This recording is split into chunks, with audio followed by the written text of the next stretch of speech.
الحمد لله وحده والصلاة والسلام على من لا نبي بعده ولا رسول بعده ولا هادي بعده أما بعد موت العالم موت العالم او كما قال النبي صلی اللہ علیہ وسلم۔ آج ایک ایسی شخصیت کی جدائی کے بعد ہم یہاں حاضر ہیں کہ جن کے دم قدم سے یہ ساری رونقیں تھیں۔ قبلہ اشرف مانوی صاحب اس زمانے میں یہاں خطیب تھے، 1988 کی بات ہے، تو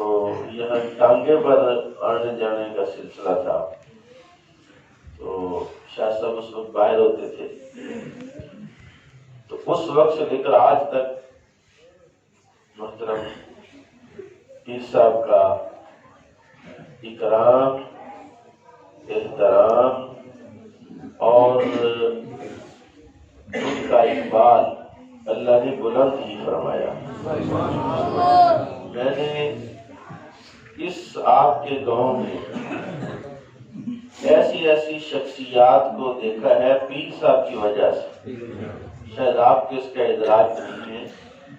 ایسے ایسے مشائخ اور ایسے ایسے بزرگ اس سرزمین پر تشریف لائے ہیں قبلہ پیر صاحب کی وجہ سے کہ شاید ان کو ملنے کے لیے لوگ ترستے ہیں، اور ان کو ملنے کے لیے، ان سے مسافر کرنے کے لیے لوگ تمنا کرتے ہیں کہ یار ان بزرگوں کے ساتھ مسافر ہی ہو جائے۔ تو میں نے ان تمام مشائخ اور بزرگوں کو آپ کی اس مسجد میں جلوہ گر دیکھا ہے، سر کی آنکھوں سے جاگتے ہوئے دیکھا ہے، تو خواب کی بات نہیں کر رہا۔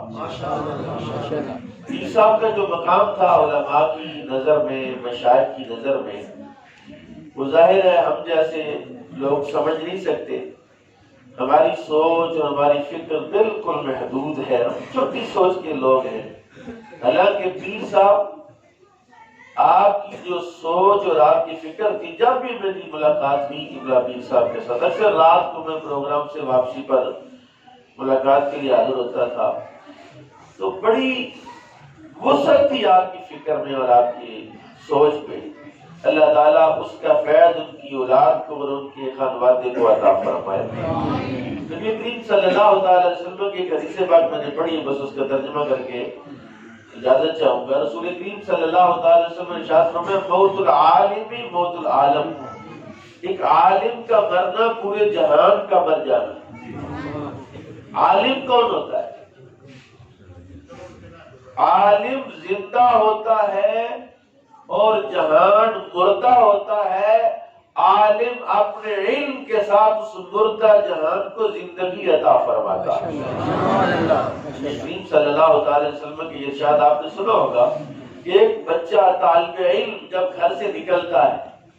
تو فرشتے اس کے پاؤں کے نیچے پر بچھاتے ہیں، اور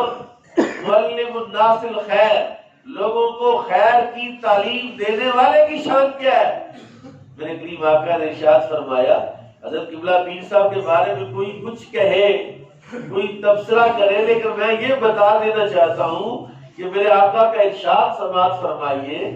حضور نے فرمایا مچھلیاں دریاؤں میں، پانیوں میں، چیونٹیاں اپنی بلوں میں، زمین سے لے کر آسمان تک ساری مخلوق اس معلم الناس الخیر کے لیے بخشش کی دعا کرتی ہے۔ جس زمین پر وہ چلتا ہے، اور قبلہ پیر صاحب اس عمر میں 60 سال کی عمر میں، آپ اندازہ کریں کہ گاؤں گاؤں میں اردی غلطی کر رہا، تھوڑا جب حاشیہ نہ لاؤ، میں گل سننے لگا ہے، علماء حاشیہ تو لاتے رہے، 70 سال کی عمر میں آپ تشریف لے گئے، میں 10 سال پہلے کی بات کر رہا ہوں کہ 60 سال کی عمر میں جو بندہ گاؤں گاؤں جا کر، کوئی مالی مفاد نہیں، کوئی دنیاوی مفاد نہیں، مسجد مسجد جا کر، گاؤں گاؤں جا کر اللہ اور اس کے رسول کی بات سنانے کے لیے جاتا ہے، مجھے بتاؤ اس کی نیت کیا ہے؟ کہ لوگوں کو کوئی دین کا شعور آ جائے، دین کی سمجھ آ جائے۔ اس وقت سے لے کر آج تک قبلہ پیر صاحب نے یہ مہربانی فرمائی ہے آپ اس بات کو سمجھیے، آپ اس بات کو غور سے سنیے کہ محترم قبلہ پیر سید سیف اللہ خالد گیلانی، میں نے کل لکھا تھا کہ یہ ایک سانحہ ہے۔ اب پیر صاحب کا پتہ چلنا، اب چلے گئے ہیں نا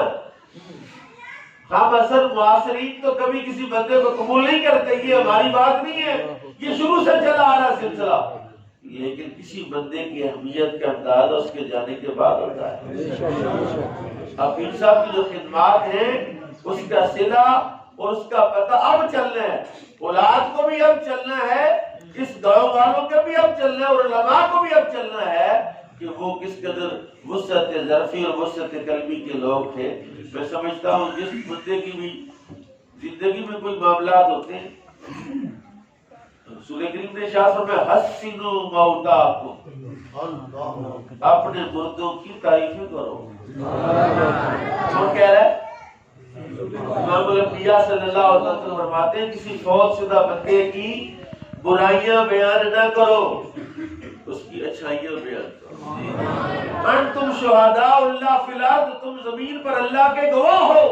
اور پیر سیف اللہ خالد گیلانی کی کم از کم میں مسجد میں کھڑا ہو کر تو جانتا ہوں کہ مجھے پیر سیف اللہ خالد گیلانی کی کسی برائی کا اور کسی کوتاہی کا پتہ نہیں ہے، مجھے اس کی شانوں کا اور اس کی عظمتوں کا ہی پتہ ہے، اور میں عظمتیں بیان کر رہا ہوں۔ اور اگر کسی کے نوٹس میں کوئی ایسی بات بھی ہو اس پر حرام ہے کہ وہ اس کو مجلس میں بیان کرے، خلوت میں بیان کرے، اور کسی ایسی پریا میں بیان کرے کہ وہ پیر صاحب تو ایسے تھے، تیرے اور میرے نبی نے منع کیا ہے حسنوا موتاکم، اپنے مردوں کی تعریفیں کرو، تم تعریفیں کرو گے تو تمہاری بخشش ہو جائے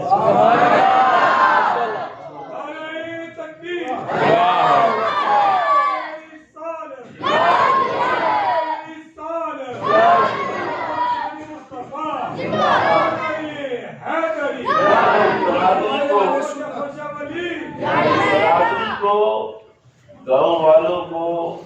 یہ بتانا چاہتا ہوں کہ اللہ کے بندوں ایک ہیلا تھا جو تم سے چلا گیا ہے، کاش کہ ہم ان کی قدر کرتے، جیسے کی قدر کرنے کا ان کے کندھے سے کندھا ملا کے چلتے۔ پیر صاحب قبلہ کے ساتھ کوئی نہیں نہ چلا، میں نے اکیلے بھی ان کو چلتے ہوئے دیکھا، رسول اللہ کی ناموس کے لیے اکیلے۔ یار کس عمر میں،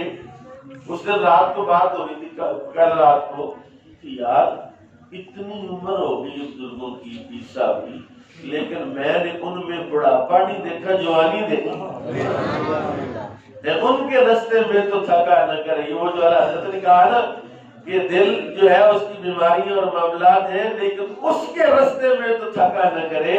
نہ رسول اللہ کے رستے میں وہ تھکے ہیں، نہ اللہ کے رستے میں وہ تھکے ہیں، اس لیے وہ اپنا کام پورا کر کے گئے ہیں۔ اب باقی جو کام ہے ہمارا وہ ہم نے کرنا ہے کہ پیر صاحب کی فکر کو، ان کے کام کو، ان کے مشن کو آگے چلانا ہے۔ اللہ اس ادارے کو آباد رکھے، اس خاندان کو آباد رکھے، پیر صاحب کے مزار شریف کو، ان کی قبر کو آباد رکھے۔